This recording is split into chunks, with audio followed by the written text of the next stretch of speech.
Good afternoon, everyone.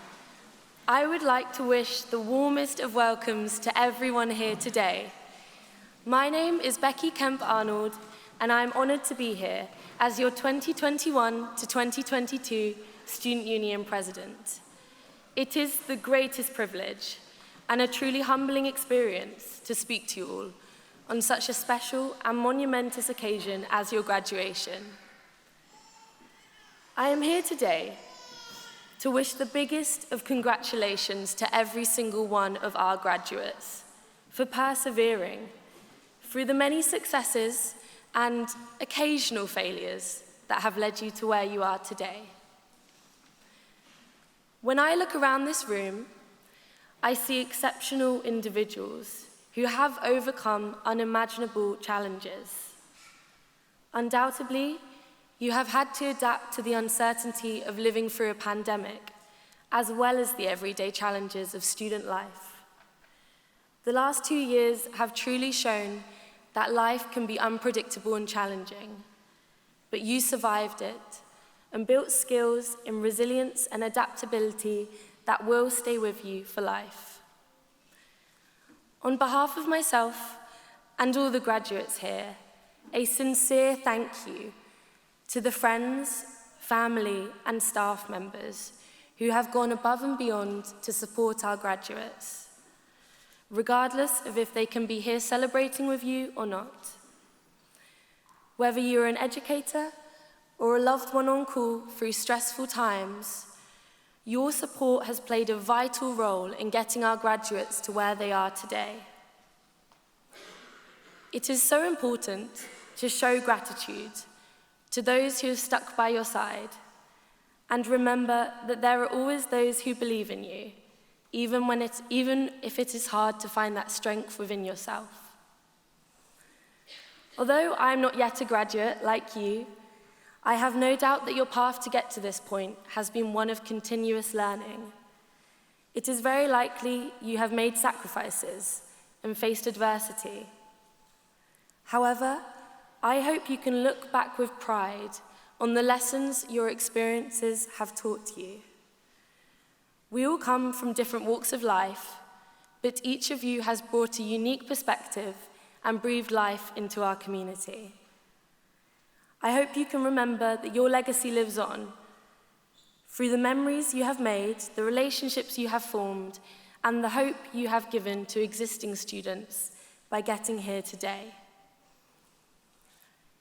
It is incredibly impressive to me how you have both conquered academic challenges as well as building communities through your friendships, classmates, and societies. Many of you may feel you have matured or grown up in your time at St. George's, and in a demanding and pressurizing environment, this can be very tough. Despite this, you have given one another love and support, which is what I believe makes us all stronger. The lessons I have learned from you, the students, are not ones which can be taught in lectures. You have taught me that, of course, you can be a talented performer as well as a scientist. You have taught me that coffee is essential to getting through a long day in the library. But most importantly, you have taught me that united we are stronger together.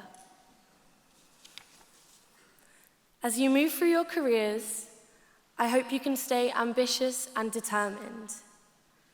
But it is very important for me to remind you of something, and that is to show yourself the same compassion and forgiveness which you are likely to give freely to others. There are tough times ahead, but you have proven to yourselves that you can get through it.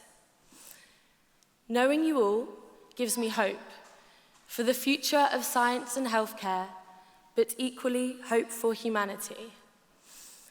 This is why each and every one of you is an inspiration to me and a credit to St. George's. I hope that today you can feel proud of yourself and bask in the glory of getting to the place where you once dreamed of being. You did it. Congratulations again, and thank you to everyone here. I will leave you with the wise words of Dr. Mary MacLeod Bethune.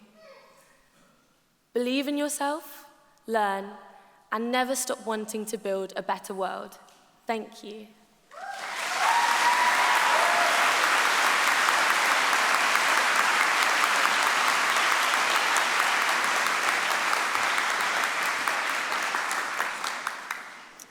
Thank you very much, Becky. I would like to add my very warm welcome to everyone who's with us this afternoon. Graduands, parents, supporters and friends. Our Chair of Council, colleagues, guests and our Honorary Graduand, Dr. Lucy Nathan. Medicine alumni and former BBC journalist who we will hear from later. Graduation ceremonies are always a cause for celebration, but never more so than this year. I'm delighted that we are finally able to hold in-person ceremonies for the first time since 2019. Over the 7 ceremonies to be held this month, we're going to be welcoming graduands from 2020, 2021, as well as the current year. At this ceremony, we have a truly wonderful first. We will be applauding our clinical pharmacology graduates. I think several emotions. One is how fast those 3 years went. You have blazed the trail and shaped the newest of our undergraduate programs. Professor Emma Baker and Professor Ian Greenwood deserve our warmest congratulations for delivering their vision to develop this course. But knowing them, they will be the first to say it's thanks to the team working closely with them and the staff and the students who've worked together in concert to make such a success. Before proceeding, I'd just also like to take a moment to acknowledge what COVID has taken from us, not just from our own individual lives, but also many of our loved ones. Some of you may think that there's an empty seat in this auditorium that should have been filled, or there may be somebody missing from your wider celebrations. So I do want to recognise how incredibly difficult these years have been, and particularly to our graduates, I'd like to say how proud we are that you've done everything that you needed to get to this stage and triumph. In March 2020, many of us were forced to work remotely with virtual meetings and online lessons becoming the new normal. We all found many different ways to cope. For many, it involved doing, taking on new work, or volunteering in a multitude of ways. In our darkest times, the strength of the St. George's community and family shone through. For example, more than 170 of our students helped distribute food and self-care items throughout the hospital and beyond.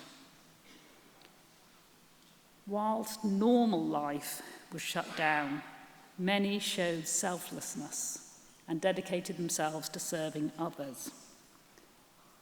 There isn't time to name-check everybody, but you know what you did and what a difference you made.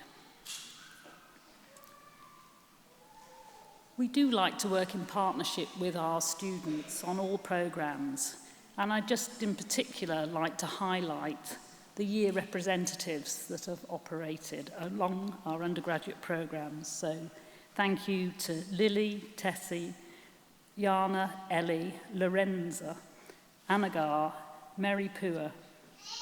You've all done a great job. Without these elements of communication, it was even more important during the COVID years. We also are proud of the postgraduate community, and Rowan, Rachel, Gwyneth and Tikil Owang were great servants. Others in the audience today have operated in those roles or one similar to them over other years, and I would also like to say thank you to you too. Staff and student partnerships makes universities better. COVID-19 has brought the importance of our specialist infection research strengths really into very sharp focus. We as a university directly helped the world find its way out of the biggest global health crisis for a generation. Researchers from our Vaccine Institute played a vital role in the development of COVID vaccines, acting as a site for major trials for the Moderna, Oxford, Novavax, and Imperial vaccines. And our work continues as we're currently leading the world's first Omicron-specific trial. Last month, we welcomed alongside the Hospital Trust the now former Health and Social Care Secretary, Sajid Javid. He came to Tooting wanting to showcase the £1 billion government investment partnership with the vaccine manufacturer Moderna. He chose to come to St George's in part because of our world-leading team of vaccine researchers led by Professor Paul Heath. Earlier in the same year, St George's worked alongside obstetrician Professor Asma Khalil to show that COVID vaccination during pregnancy, which you may recall was very contentious, had important benefits. It reduced the chance of stillbirth by 15%. It showed it to be 90% effective, and I think most importantly, to women and their families, it was safe for mother and baby. We're continuing to find new ways to contribute to the pandemic response, which may have relevance in the future. And we teamed up with a local London-based business as a startup company looking to develop reusable face masks, which had the ability to diagnose COVID on the breath of the individual wearing them. Research is at the heart of what St George's contributes. And we've always aimed for excellence over many years. And I'm delighted to say that the quality and impact of our research has been externally measured and recognised long before COVID ever was on the tip of everybody's tongue. In May this year, we received the outcome of the latest Research Excellence Framework. This assesses all research across the United Kingdom. And we punched far above our relative size. The field was 129 institutions, of which we're nowhere near the largest, and I'm delighted to say that we became joint 8th in terms of research impact. So this means that we've translated the research that we do to actually benefit society. 91% of that work that we submitted was ranked as world leading. So we may be based in South London, but we have links that we use all over the globe, and this is how far our impact goes. Another example was that of antibiotic resistance. One of our professors, Mike Sharland, has focused on the important problem of neonatal sepsis. This is a bloodstream disease that's very serious and affecting up to 3 million babies a year. And it didn't matter whether you were in a rich or a poor country, babies were still dying. This is because current treatments have become ineffective. And what we need to do is move life on, and we've designed a trial of new treatments. We also are looking at the health and well-being in other areas. You will have seen in the media reports of athletes having very urgent heart problems and sudden cardiac death associated with it.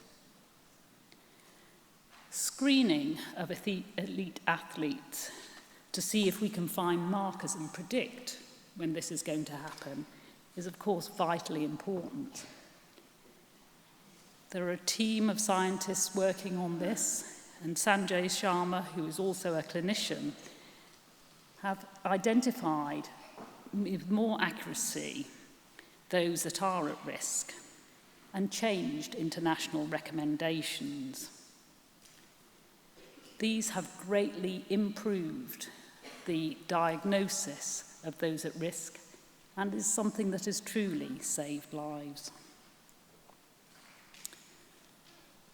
We've become more visible as a university, perhaps because of your association with us via your nearest and dearest. You may have seen us much more commonly quoted on television, radio, and in other sources. And our logo and people were all over BBC Two's recent documentary, Unvaccinated.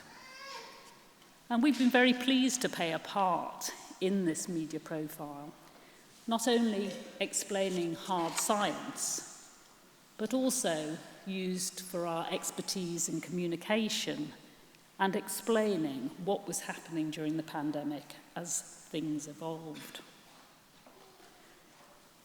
We've had markers of esteem, such as Professor Tom Harrison being elected a Fellow of the Academy of Medical Sciences, and Professor Friedland's appointment to the UK Health Security Agency's Advisory Board. We've been recognised through our research credentials and gained accreditation as a clinical research facility, along with the Trust. And there are a handful of these places across the country which are key centres for future high-quality research, and we're thrilled that this has been awarded.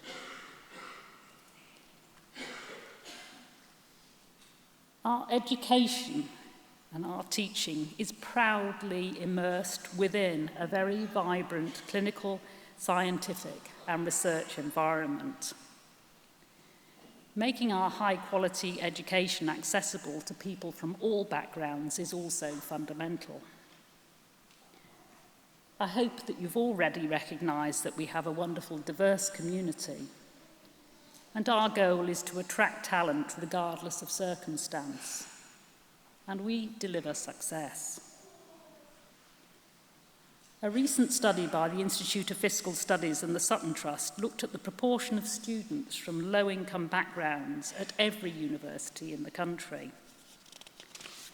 They assessed the students at the age of 30 in terms of employment and income, and I'm pleased to report that we were ranked 7th in the country for positive social mobility. I'm sure to you as parents and carers and partners in the room, that's great news as well. We are embarrassingly and enormously impressed always as well by the talent of our students. I know today is focusing on academic achievement, but they've done so much alongside that in sport, really refining their social skills. Some of them have been entrepreneurial and done start-up businesses, or performed musically or in other ways. Even if you don't consider yourself to have a special talent, all of you should be extremely proud of what you've achieved, and we thank you. Your hard work has demonstrated that you're going to go on now to make outstanding contributions to society, either through your service to community or via your employment. There are ups and downs during the course of studying, but I want you to understand that you've reached a point of high desirability for the nation. The world is absolutely desperate for your skills. And the final table that I'm going to refer to in terms of the university is the one in the country that we come number one, the top. We are the top for graduate prospects. And so that means number one for your future. So to conclude, regardless of the path you take from here, we're so delighted you chose St George's.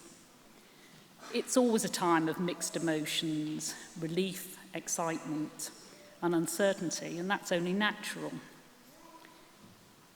But enjoy today, enjoy the love and joy of your family and friends that are in the auditorium, and please do keep in touch. We are so looking forward to seeing your trajectory from here. Thank you very much.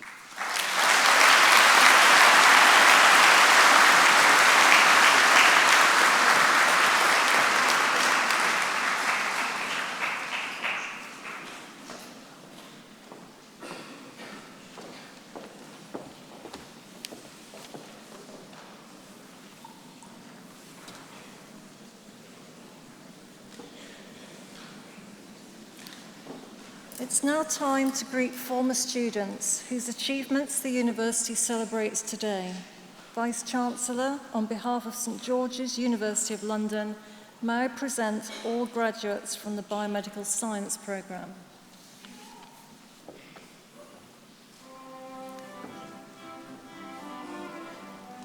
Joy Famiua.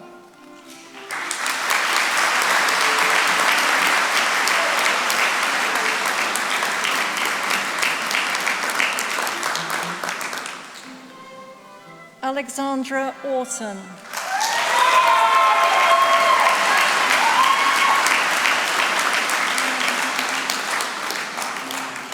Faiza Ahmad.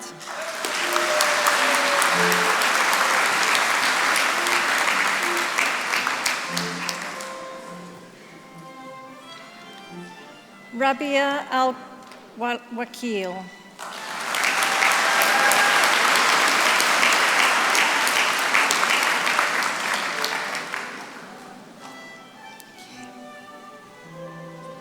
Daria Stefan Amari.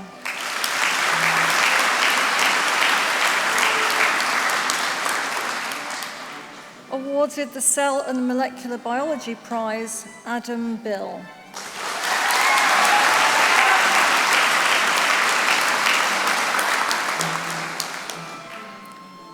Navneet Bra.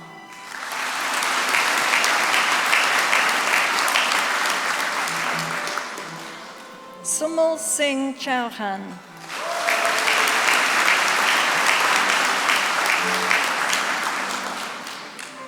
Daria Paula Chirichi.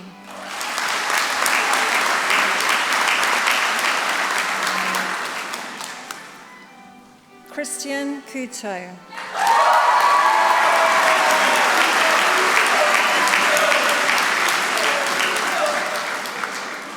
Osman Mohudin.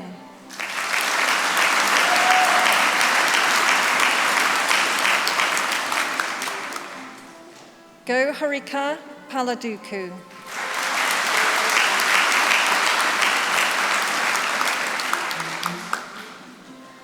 Albert Piercy.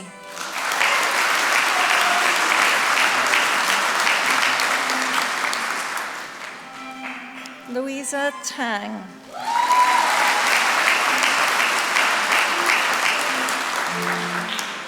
Sanjida Salim.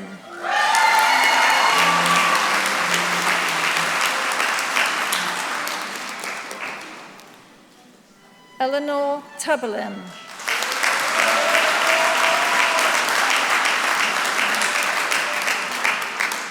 Jewel Al-Shaba.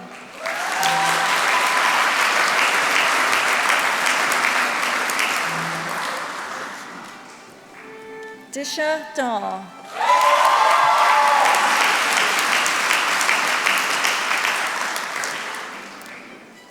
Gerard Herman.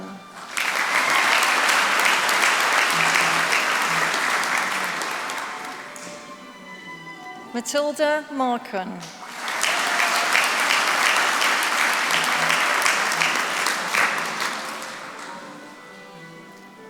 Erin McLernand.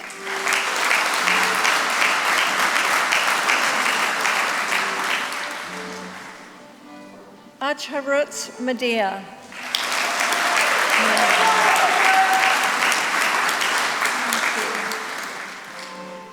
Varniha Rajarantam.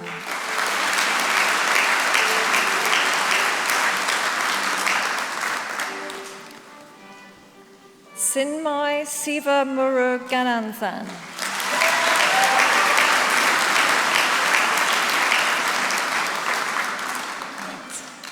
Shania Karanat Ante.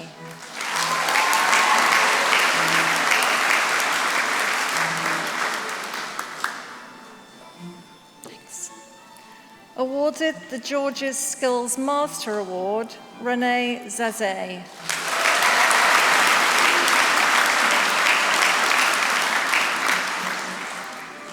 Rehan Chowdhury.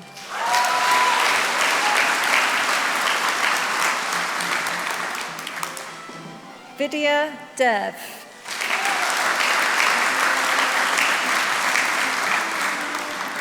Tessie Hayford.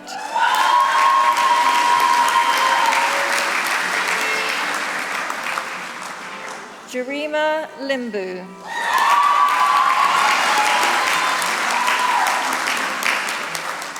Hanifa Ahmed.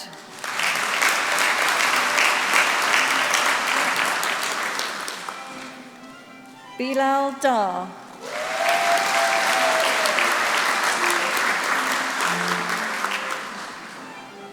Suad Jibril.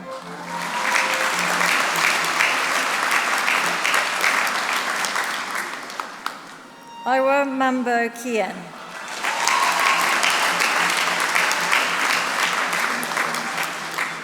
Huwa Muhammad.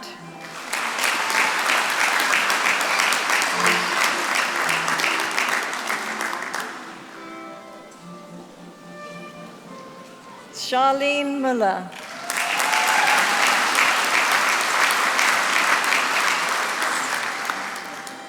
Alexandra Rowe.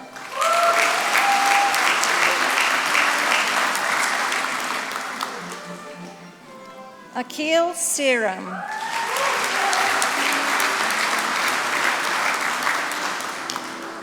Suman Shahib.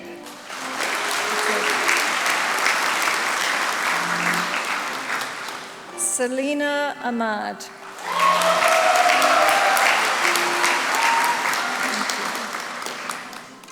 Lana Al-Musawi.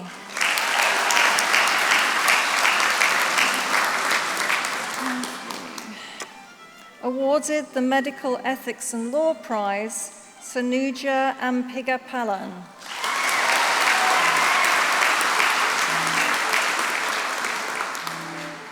Awarded the Horton Achievement Prize, Maliha Aulu.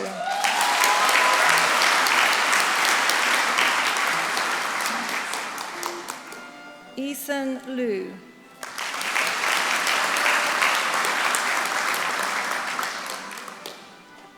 Awarded the George's Skills Master Award, Ijoma Eformizi.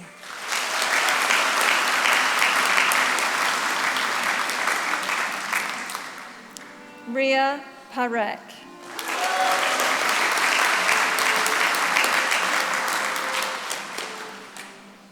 Sai Garu Gaviji.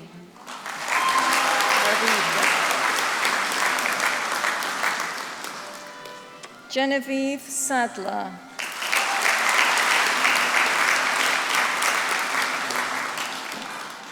Sai Selvarajan.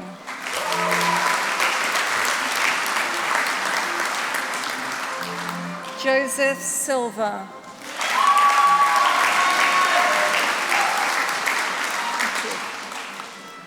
Shambhavi Sivakumar.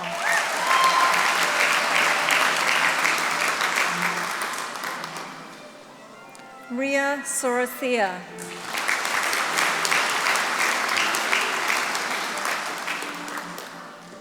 Sambawi Shiranan.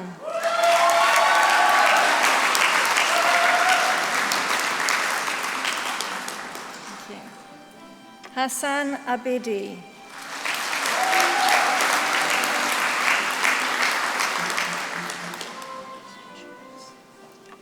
Suji Afzal.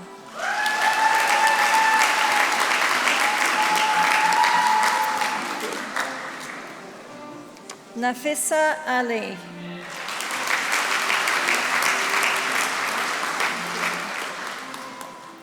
Tamina Amen.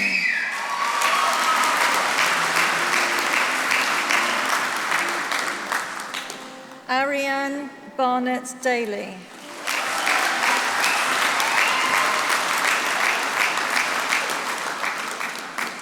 Alira Beitulahu.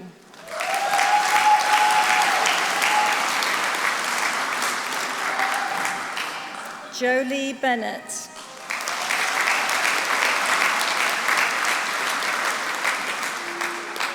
Jamila Kali Haas.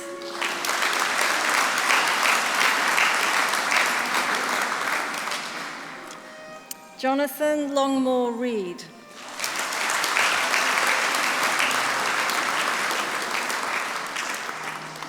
Isla Makinis.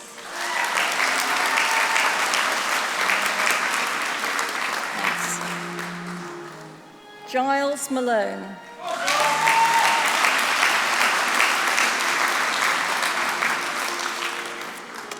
Thomas Main.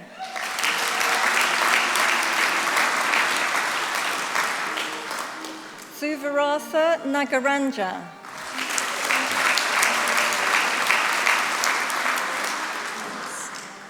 Susan Okoroafor.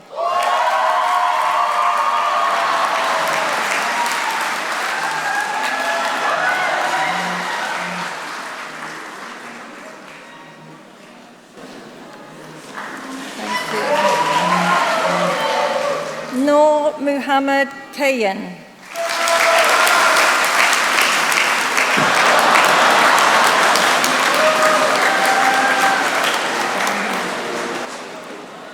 Sanuja Rabindran.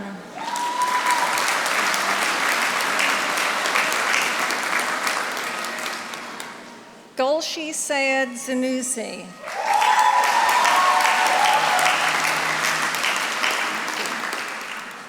Azalea Shami Tuzi.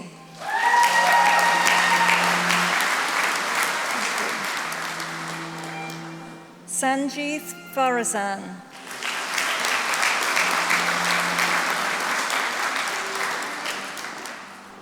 Namudi Wasim.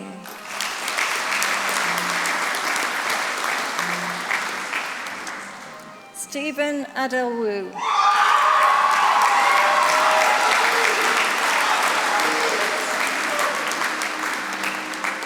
Masi Admedi.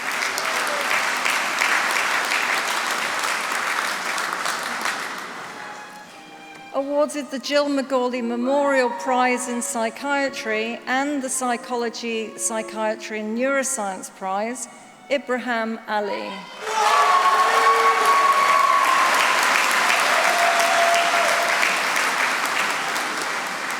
Adam Asif.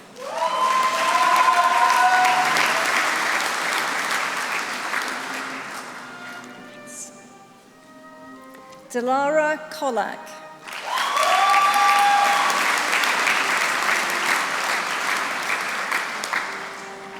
Erica Ediale.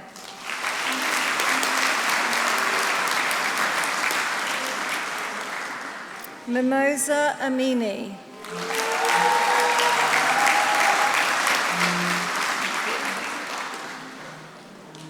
Harini Muhathin.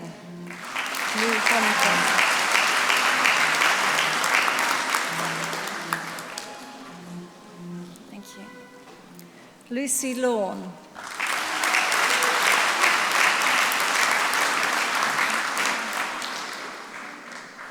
Adrian Danielle Mariano.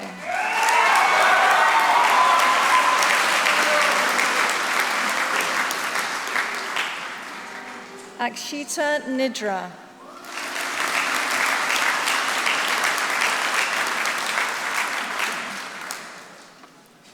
Tami Ogaji.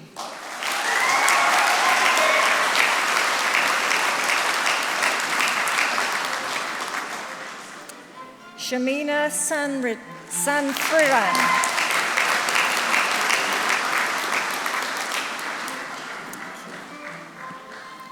Amina Shahzaidi.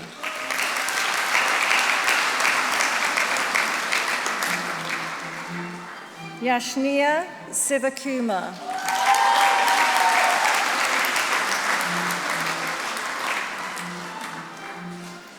For the awards in the BSc Honours Clinical Bioscience, I have the honour to present Marides Ale Abdul Kadir.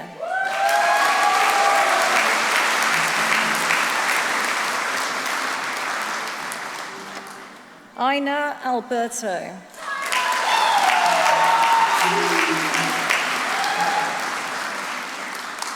Omar Al-Golmi.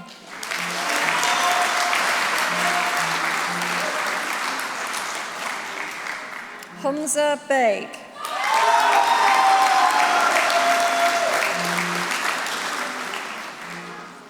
Daya Bandari.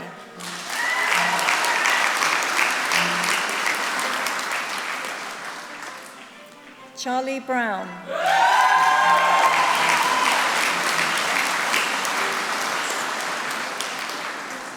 Labour Ghazal.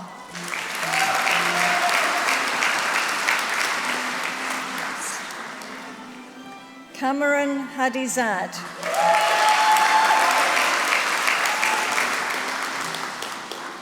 Ibrahim E. Naveed.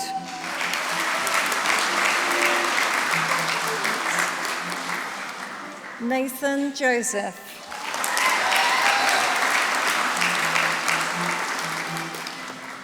Priyanka Joshi.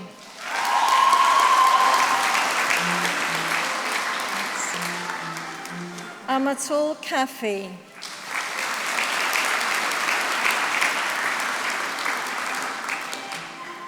Manprit Kaur.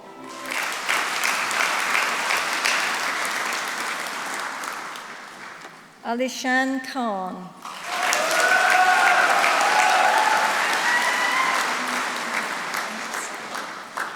Kira Lynch. Awarded the Clinical Biochemistry Prize, Kira Lynch.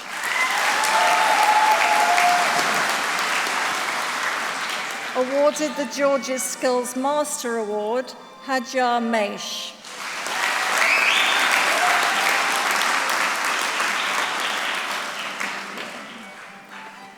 Ariane Makija.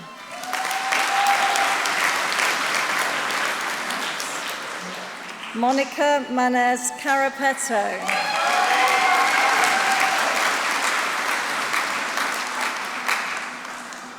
Flor Emerald Martinez.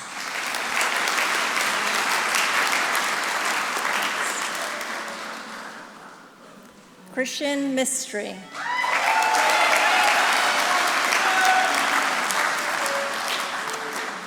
Vatsala Mittal.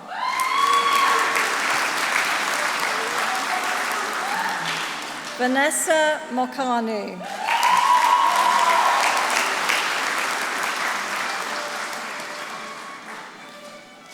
Raz Mohammed.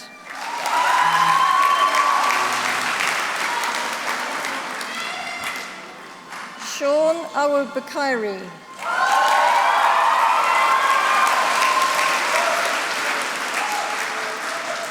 Angelina Palmer.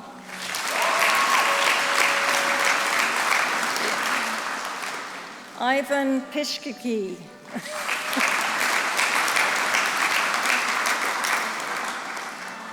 Salwa Karashi.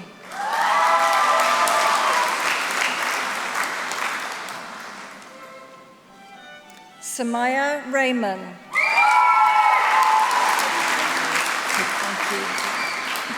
Harry Stanford Hill.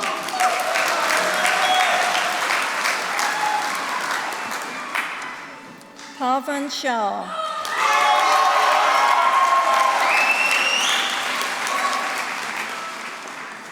Dulaji Suma Dra Archiji.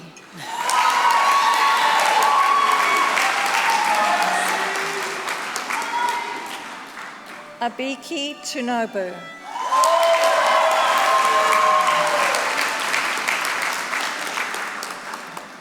Thendraval Brahakar.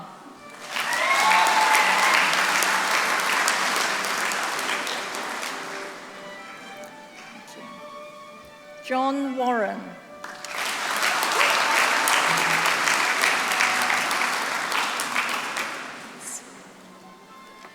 Zebu Win.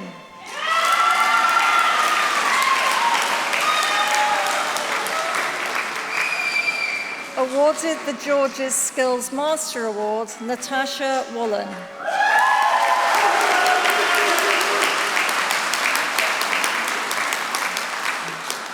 Awarded the Principal's Prize and nominee for the Society of Biology Top Student Award, Meren Yemeni.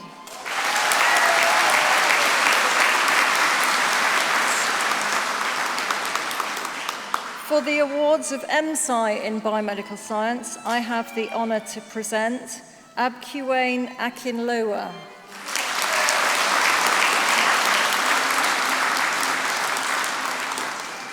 Anagar Alex.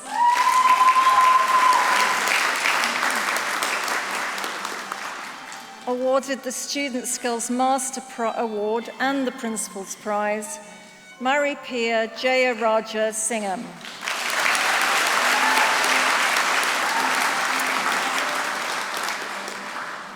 Eleonora Rachiva. Hi.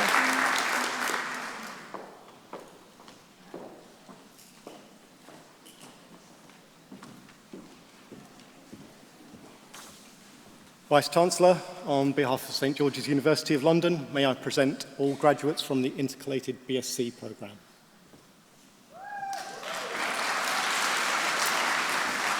Awarded the Henry Charles Johnson Medical Prize in Anatomy and the Principal's Prize, Rebecca Benny.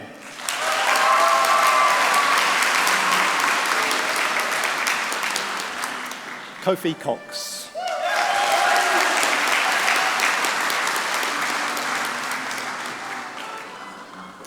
Ahmed Fazli.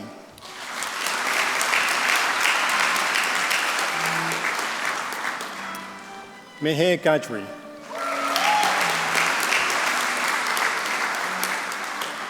Gemma Keith.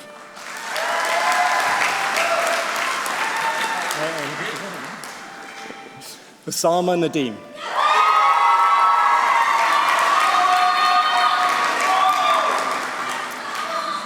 Harry Markford.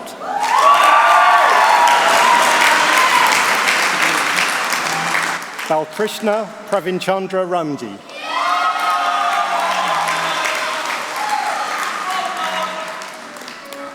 Roshan Siddiq.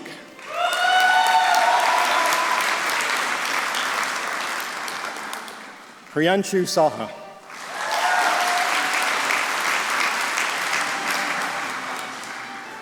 Billy Cho.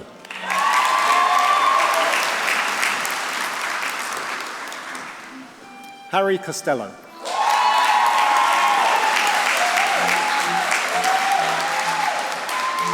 Sheer Daw.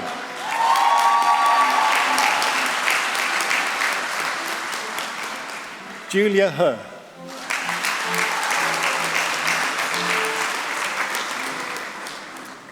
Jack Lewis. And awarded the Global Health Prize. Sylvia Muthukumara.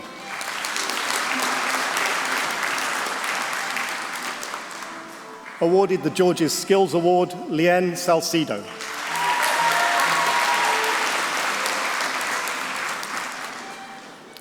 Victoria Shaw.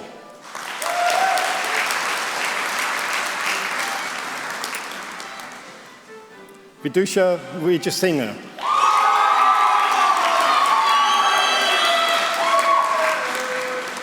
Kai He.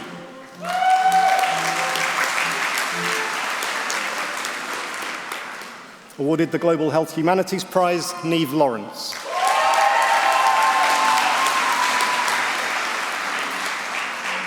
Neve McConaughey-Smith.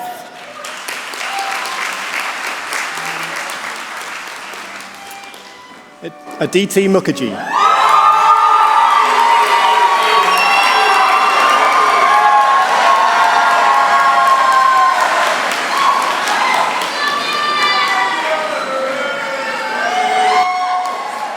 Asha Saravanan.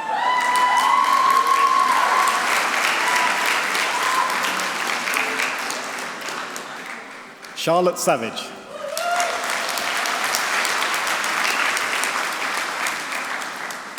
Yasmin Tagvepur.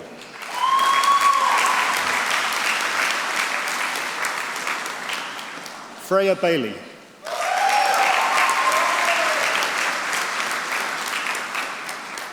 Vineet Kokaligada.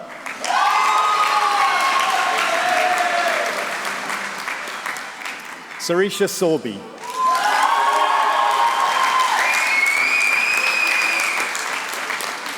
Sashank Srivkant.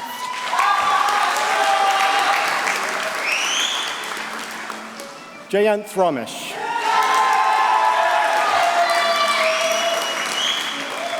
Sujan Satkunaraja.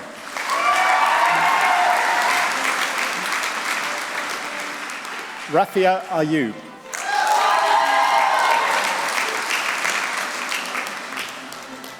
Arajan Chandrakumaran.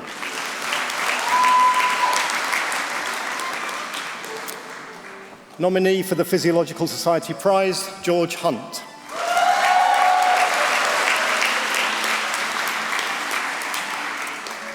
Ansel Jace.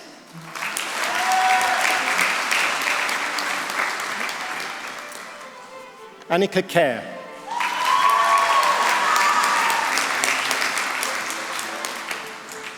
Sujay Nataraja.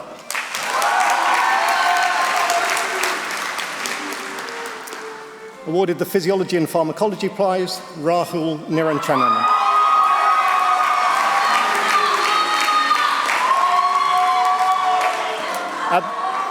Abigail Pinney.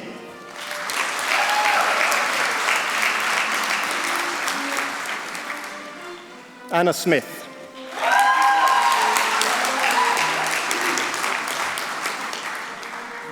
Anya Aziz.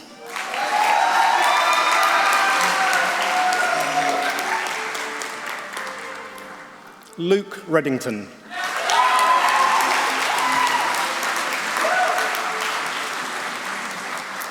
We've now reached the part of the ceremony where we give an honorary degree. Dr. Aileen O'Brien will say a few words and present Dr. Lucy Marthen with her honorary degree. Thanks, Harris. Chair of Council, Vice-Chancellor, graduates, family and friends. Over the years, those receiving our honorary awards have all shown remarkably varied career paths, with outstanding achievements and truly fascinating journeys. Lucy Marthen is very much a member of this club. Having first graduated in English literature, Lucy started her career as a journalist, first in newspapers, before moving into television reporting. In 1976, she joined the BBC's Newsround, which some of you may remember, and in doing so, became the BBC's first female Asian reporter on national television. It was while working in television that she made a life-changing decision, and one which would provide a major fork in her career path. While making a documentary in Afghanistan in 1988, she interviewed a local doctor struggling to access enough medicine to treat his patients. Realising sharing his story would make little difference to his situation, Lucy began to question her purpose as a journalist. Unable to put those thoughts aside and to continue her media career, within a year and at the age of 36, she had enrolled as a medical student at St George's, later specialising in ophthalmology. I was a fellow student of Lucy's at that time, and I really remember how she was held in awe. I mean, she'd been on John Craven's Newsround. It was so exciting. I also remember she always treated us so much younger and with so much less life experience, all with respect and friendliness, but I guess we might have been a bit annoying. In the years after graduation, all our paths diverged. And while most of our cohorts took the traditional medical path, and you may notice I am still even in Tooting, Lucy made several trips to India, and it was while travelling around the northern regions she became acutely aware of the paucity of eye surgeons in rural areas. Conscious no organisation was tackling the problem, in 2000, she established the charity Second Sight. She did so using a £5,000 donation from Dire Straits frontman Mark Knopfler, a name perhaps more familiar to the parents here rather than the graduates today. Second Sight works with community eye hospitals, offering on-site clinical training and raises funds for free cataract surgery on blind patients. In the 21 years since it was launched, Second Sight has restored the sight of more than 500,000 people, a truly remarkable figure, and has helped prevent countless others from losing their sight. Lucy's written 2 books about her experience with Second Sight, and although I'm sure today is a great day for Lucy, I suspect it's thrown into second place after the events of last night because she is a passionate and fanatical footballer, having been introduced to the beautiful game by her daughter, Layla. She also finds time to play bass guitar in a band called Startled Saint, formed in the 70s with her partner of 50 years, Mark. In addition to Layla, Lucy and Mark have a son, Callum, all here today, and they live in North London. For her really outstanding achievements in the fields of ophthalmology, I now request you, Vice-Chancellor, by the authority of Council, to admit Lucy Marvin as an Honorary Doctor of Medicine at St George's, University of London.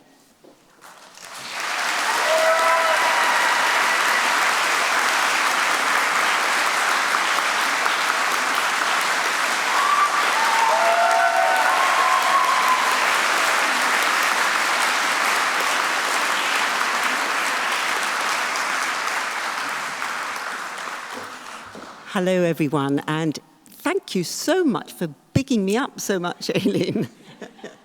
I am honestly very honoured to be here and to be the recipient of an honorary doctorate. Wow. First of all, congratulations to everyone who's graduating today. Well done. So Aileen has told you a little bit about my rather unusual career path. And whenever I'm asked to explain this, I end up talking about light bulb moments.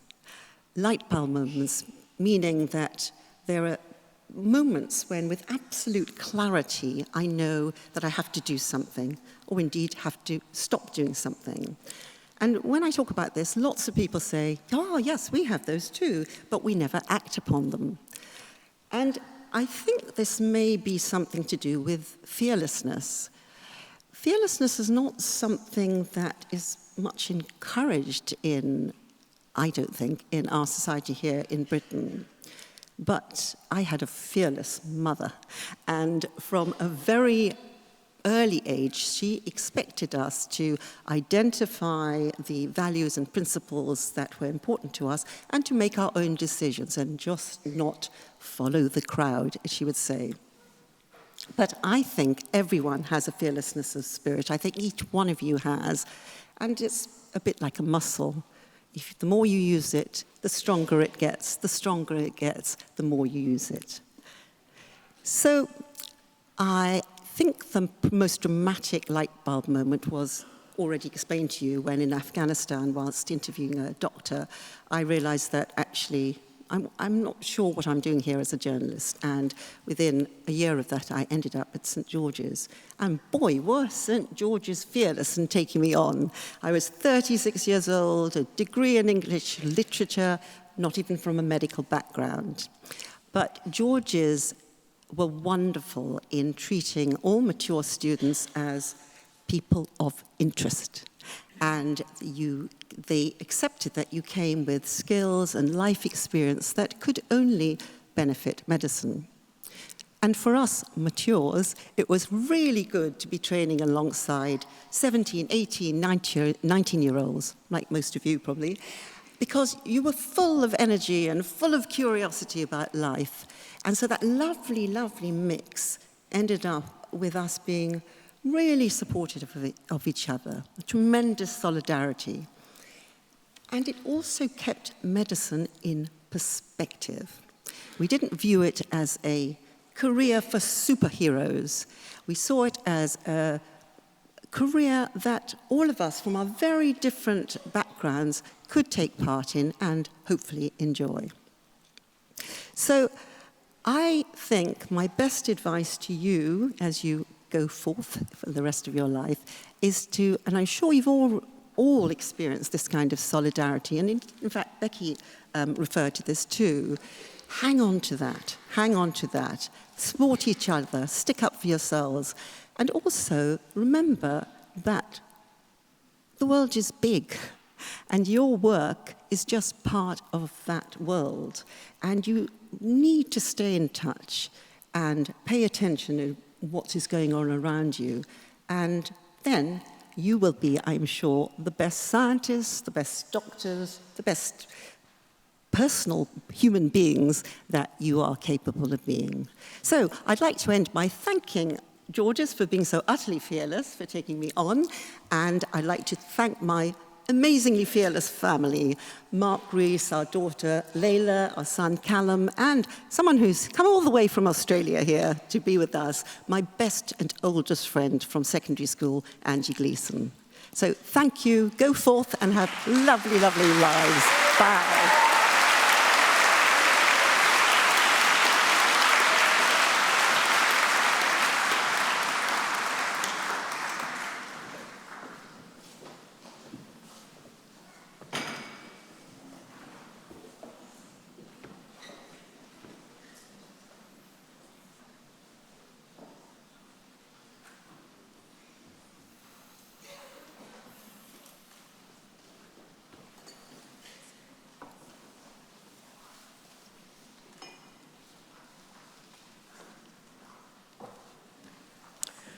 We now resume presenting the academic awards to our former students. Vice-Chancellor, on behalf of St George's, University of London, may we present all graduates from the Clinical Pharmacology programme.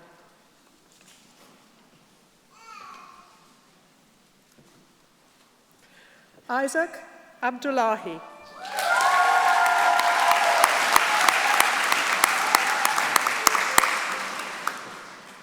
Daniel Ahmed.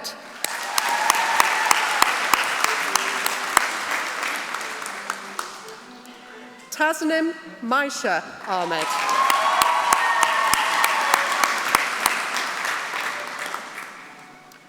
Melissa Akin Kumi.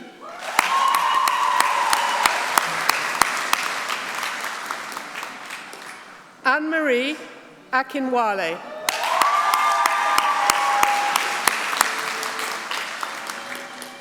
Iman Alaso.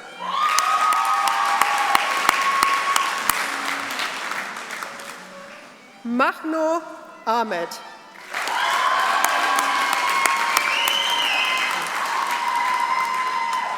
Ima Begum.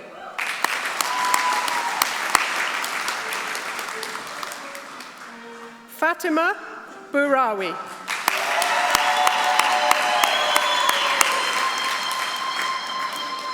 Marie-Therese Bultmann.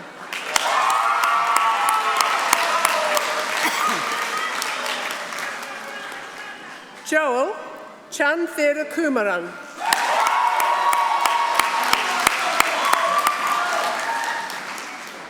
Sophia David.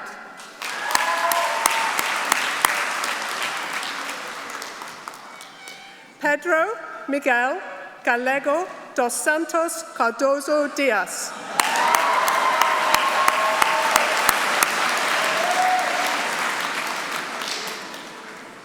Elgin Edison.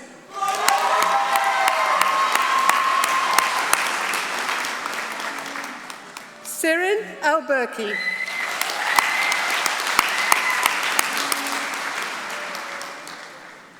Rashad Garira.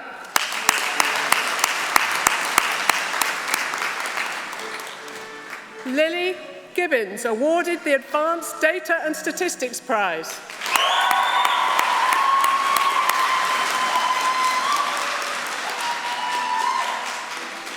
Samaya Hock.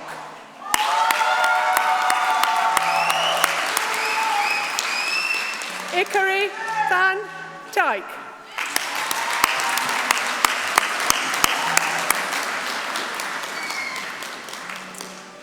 Ejemsu Herman.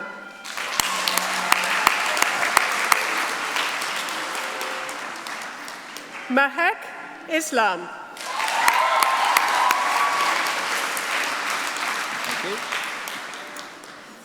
Awarded the Georges Skills Master Award, Nabiha Jagirda. Okay. Faiza Khan.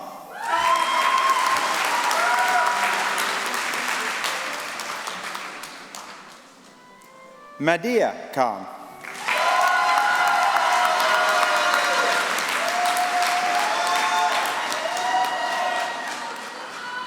Ravina Kolnikaj.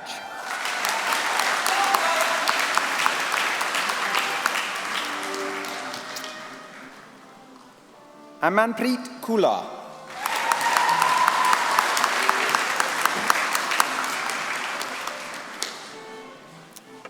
Justine Maxino.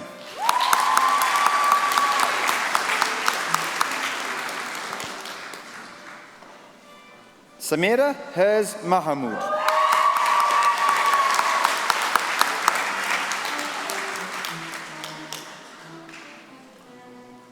Lauren McEwen.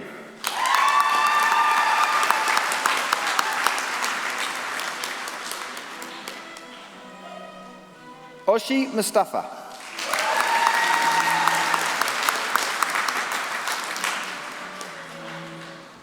Rania Omar.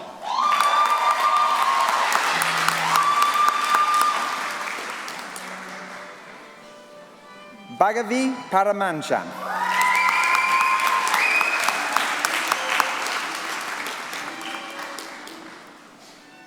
Dilakshiga Pushparaja.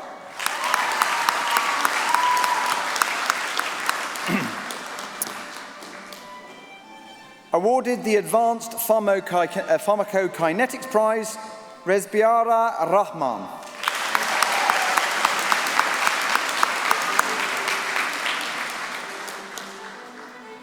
Virada Ravindran.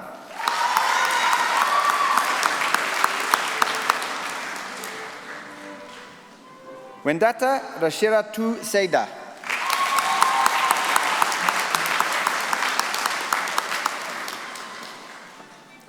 Hilay Sherzad.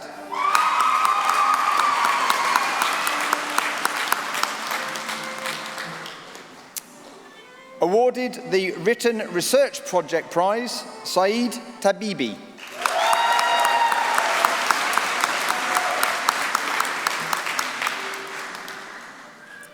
Charlotte Mercedes Thomas.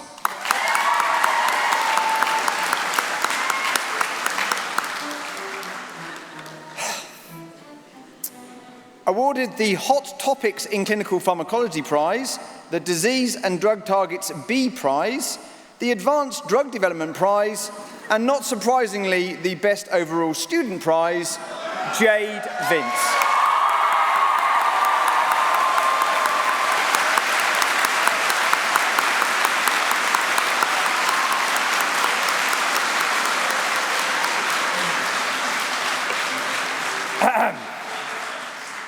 Caitlin Wright.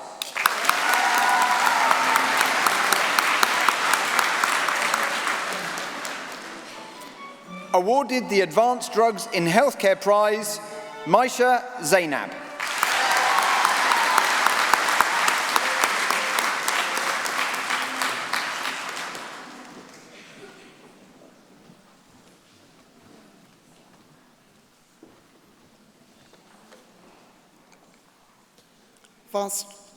Vice-Chancellor, on behalf of St George's University of London, may I present all the graduates from the Healthcare Science programme.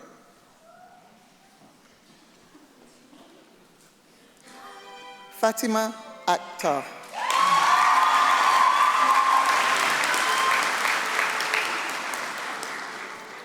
Samantha Alberts. You had to do it. Oh, where's the middle one?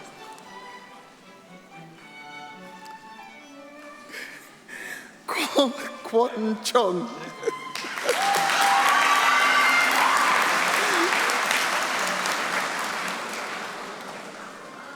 Nazarin Chowdhury.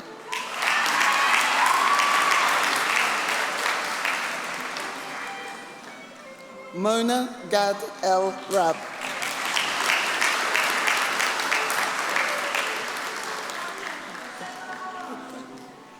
Edda Gulrich.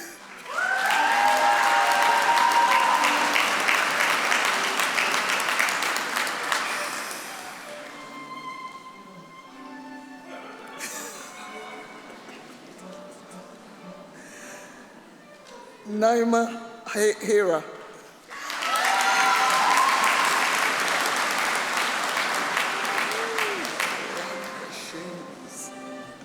Lucy Alexander.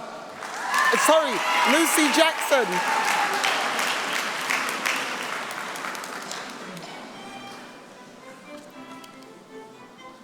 Sitora Nabiva.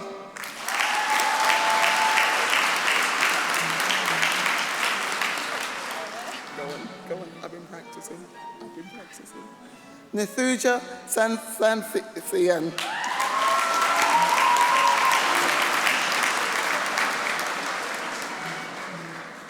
Hamna Abdul Rahman.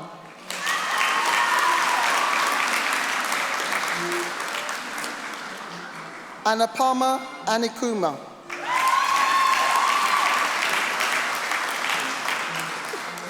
Noah Kandanza.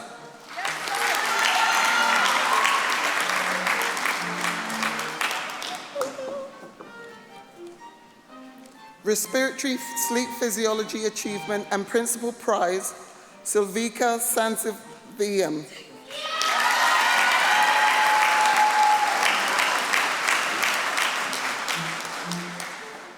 Chesley Sunny.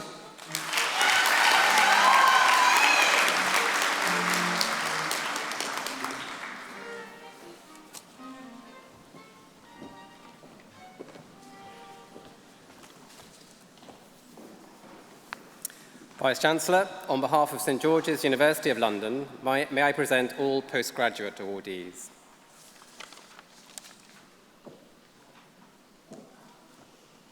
For the awards of MRes in Biomedical Sciences, I have the honour to present Rowena Nizami.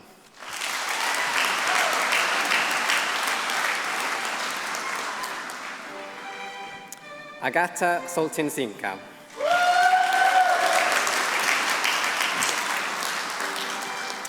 Stiliano Spiafiu.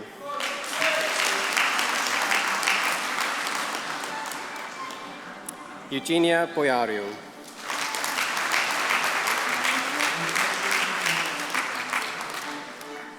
Catherine Bevan.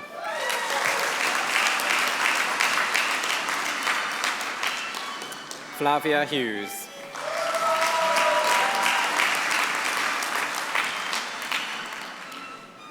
Uzma Khalid.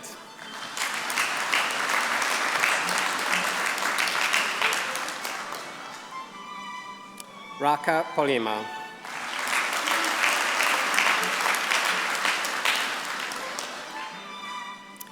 Gwyneth Sarimento.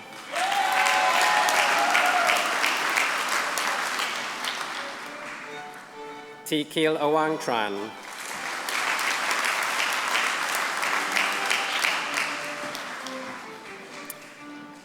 For the awards of postgraduate genomic medicine, I have the honour to present Mary Goey.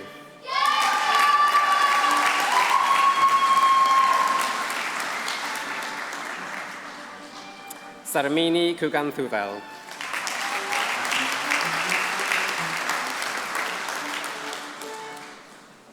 For the awards of MSc in genomic medicine, I have the honour to present Rubisha Darlami.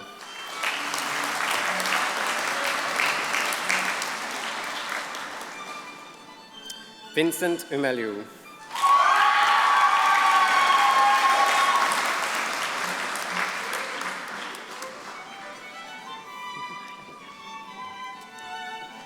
Mandy Jameson.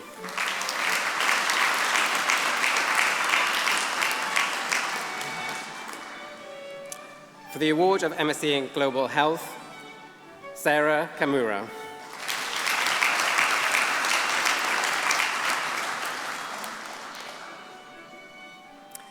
Joya Pagano.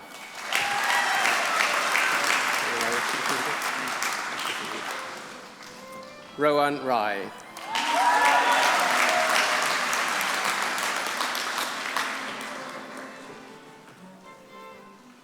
Pershitha Wikra Mersundara.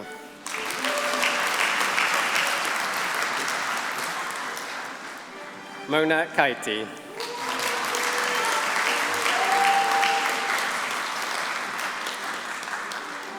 Sophia Azif.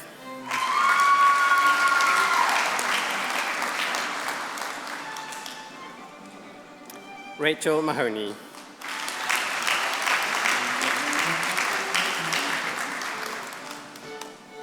Christabel Matthews.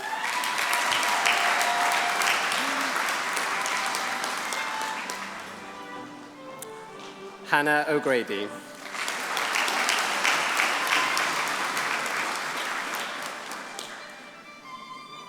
Yasmin Sharafi.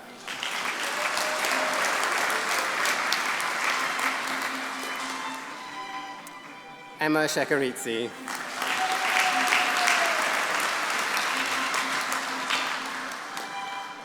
For the award of MSc in Sports Cardiology, Silvia Castellati.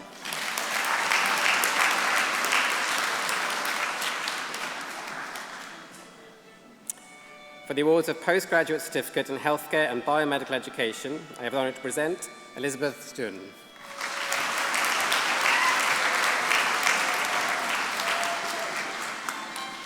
Holly Evans.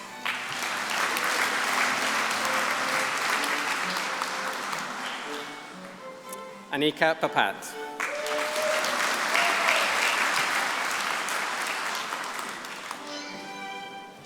Mentes Zorba.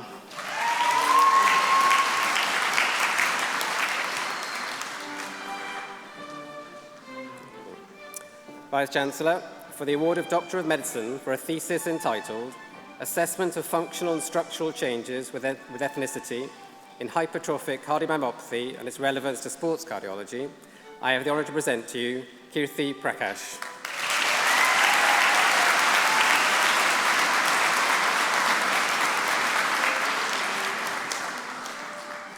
Vice-Chancellor, for the award of Doctor of Philosophy for a thesis entitled Evaluating the Management and Outcomes of Older Women with Breast Cancer in the National Health Service in England and Wales, I have the honour to present to you Yasmin Ahmed Jahori.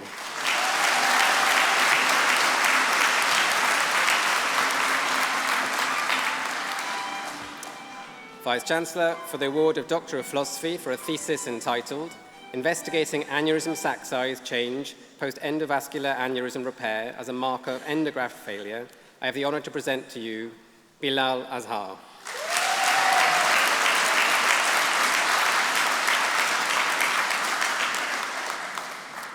Vice-Chancellor, for the award of Doctor of Philosophy for a thesis entitled Sexual Dimorphisms in Vascular KV7 Channels, I have the honour to present to you Samuel Baldwin.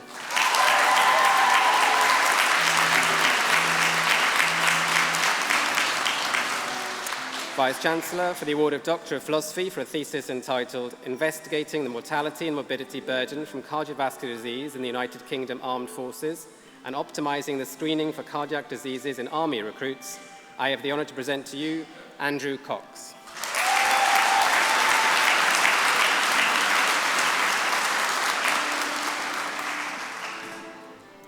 Vice-Chancellor, for the award of Doctor of Philosophy for a thesis entitled Mechanisms Underlying Brain Abnormalities in People with Chronic Obstructive Pulmonary Disease, a Multimodal Neuroimaging Study, I have the honour to present to you Moini Preet Dillon.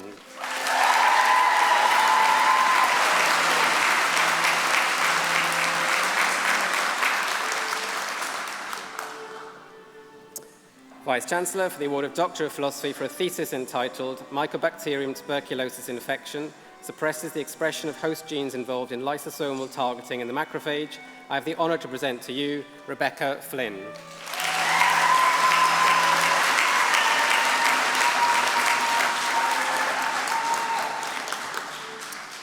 Vice-Chancellor, for the award of Doctor of Philosophy for a thesis entitled The Role of Capillary Rarefaction in the Pathogenesis of Essential Hypertension, Insights from Studies in Newborn Infants, I have the honour to present to you Muti Goloba.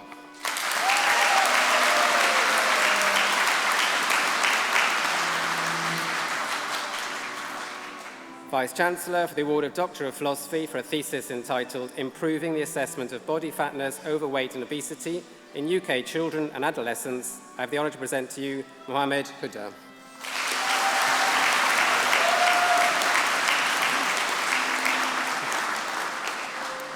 Vice-Chancellor for the award of Doctor of Philosophy for a thesis entitled The Role of Platelets in the Innate Inflammatory Response to TB, I have the honour to present to you Daniela Kirwan.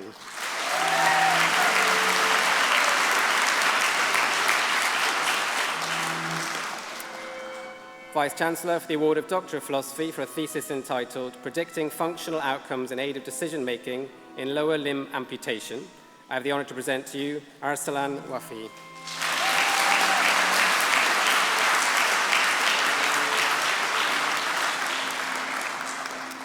Vice-Chancellor for the award of Doctor of Philosophy for a thesis entitled Structure and Ventricular Composition, including Innovation of the Normal Heart and Changes in Cardiomyopathy, a morphological, histochemical and immunohistochemical study, I have the honour to present to you Joseph Westerby.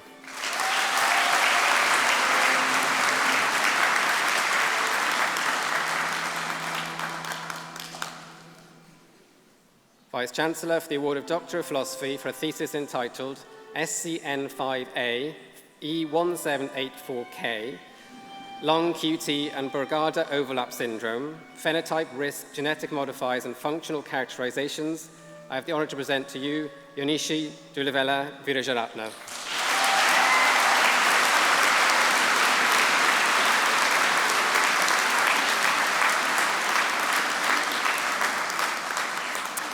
Vice-Chancellor, that concludes the awards to be presented at today's ceremony. I now invite Professor Jane Safel to lead us in the St George's Pledge.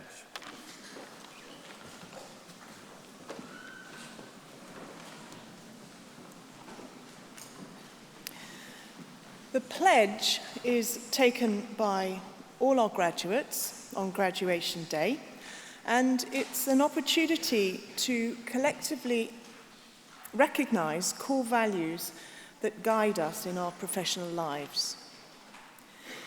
Reading the pledge aloud is one of the most powerful moments in the academic year, and by taking the pledge together, we acknowledge values that are central to all our endeavours, such as seeking help, avoiding harm, respecting one another's rights, and the importance of warmth, compassion, and understanding.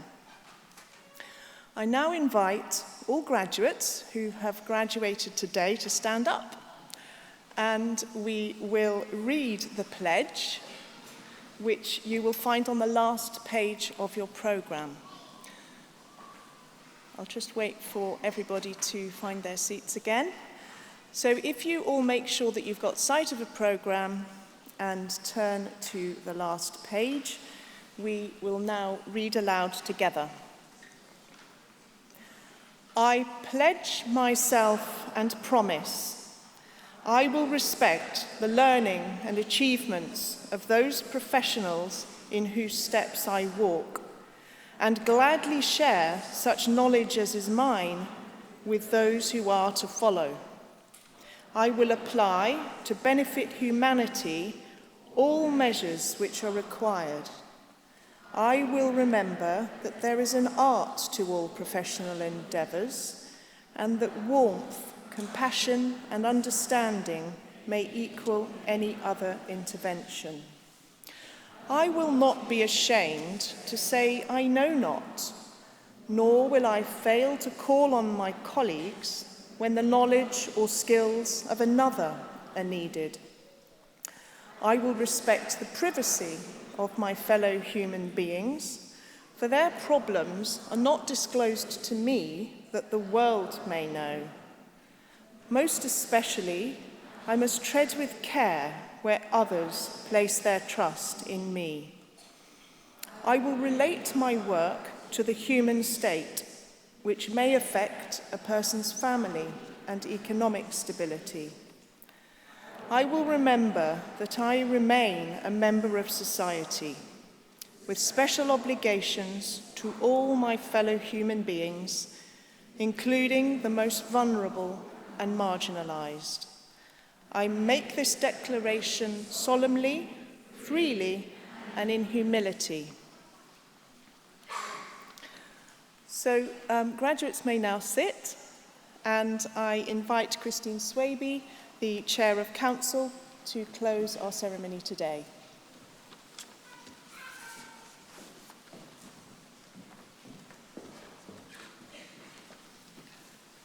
Thank you, Jane. Good afternoon, everyone. What a wonderful afternoon of celebration it has been. I feel really privileged to be here with you celebrating these wonderful achievements of these young people. And it feels all the more welcome after all the restrictions we've all suffered throughout COVID that we can be here in person celebrating together. So for many of you, the course you've just completed is the beginning of possibly a lifetime journey of learning and further education. And I really do applaud your personal commitment to the journey that you've embarked on and celebrate and acknowledge the contribution that you will all make to wider society. You should be enormously proud of everything you've accomplished and just really enjoy this moment of celebration.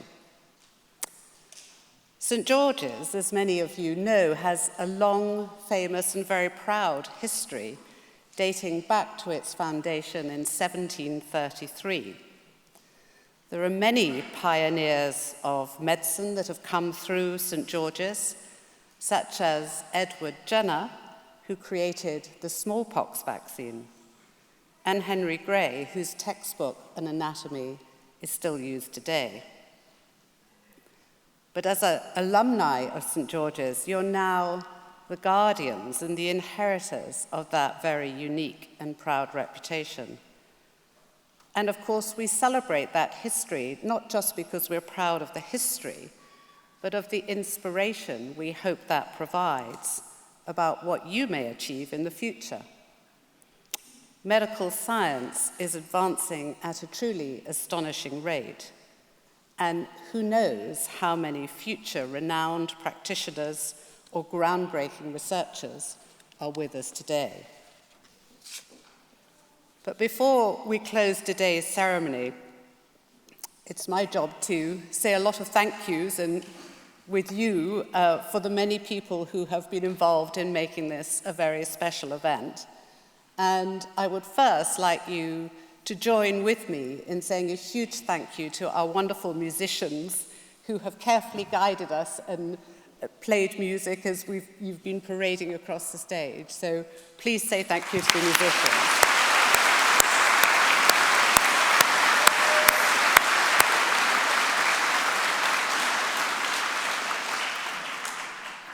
As you can imagine, organizing an event like this relies on many, many people working together to really get the fine details right so people arrive in order and the presentations all go as smoothly as possible. So could I also ask you to thank the extensive team at St. George's and the Barbican who've been involved in our afternoon's event.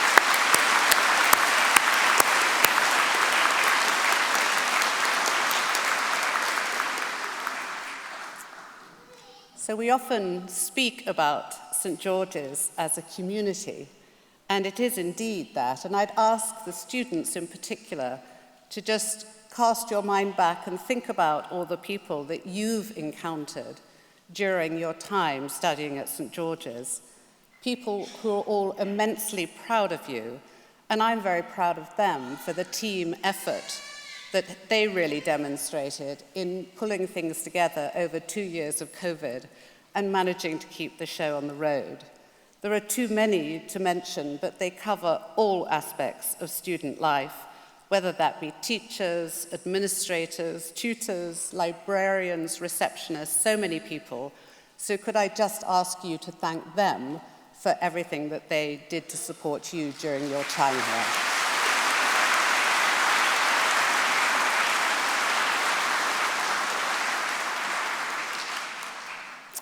And finally, and I think probably most importantly, I know you, the students, will want to acknowledge the very, very special role that your friends and family have played in helping you achieve your aspirations and advancing towards this first step on your careers in healthcare or medicine or science. Your achievement is really their achievement also. So could I please ask all the students who graduated this afternoon to stand up and show your appreciation not only to the friends and family who are here today, but those that you are perhaps carrying in your hearts and minds. Thank you.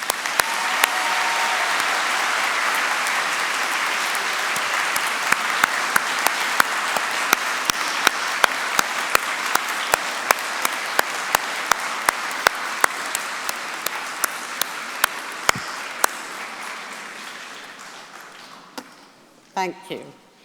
It's a wonderful occasion to be celebrating with your nearest and dearest. So today you've become fully fledged members of the St. George's family, so please do remember to keep in touch. Tell us about how your careers progress. We'd love to stay in touch, and please bear in mind our alumni and development team are outside, so please do go and speak to them.